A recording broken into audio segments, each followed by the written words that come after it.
उसने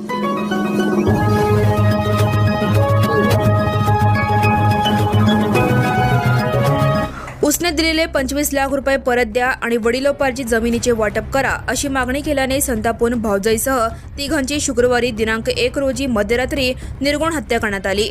या प्रकरणी मोठा दीर व जाऊ यांच्यासह एकूण 6 जणांविरुद्ध तालुका पोलीस ठाण्यात गुन्हा दाखल करण्यात आला आहे।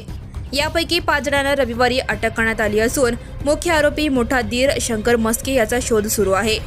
शंकर उर्फ पप्पू दत्तात्रय मस्के वय 48, राणी शंकर मस्के वय 42, दीक्षा शंकर मस्के, धीरज शंकर मस्के, सूरज माधवराव मोरे व सचिन शिवाजी वाघमारे सर्व राहणार बोरामणी तालुका दक्षिण सोलापूर अशी गुन्हा दाखल झालेल्यांची नावे आहेत। शुक्रवारी मध्यरात्रीच्या सुमारास मस्के वस्ती बोरामणी येथे हा थरारक प्रकार घडला।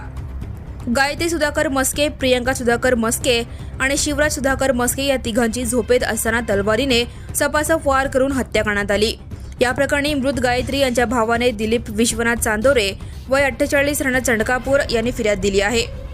मयत गायत्री मस्के यांचे पती सुधाकर दत्तात्रय मस्के यांनी 6 वर्षापूर्वी शेत विकले होते। त्या विक्रीतून मिळालेल्या रकमेतून 25 लाख रुपये शंकर मस्के याला दिले होते। मुख्य संशयित आरोपी शंकर उर्फ पप्पू मस्के हा घटनेनंतर पसार झाला आहे। त्याच्या शोधासाठी सोलापूर तालुका पोलीस ठाण्याची 3 स्वतंत्र पथके तसेच गुन्हे अन्वेषण शाखेचे एक पथक कार्यरत आहे।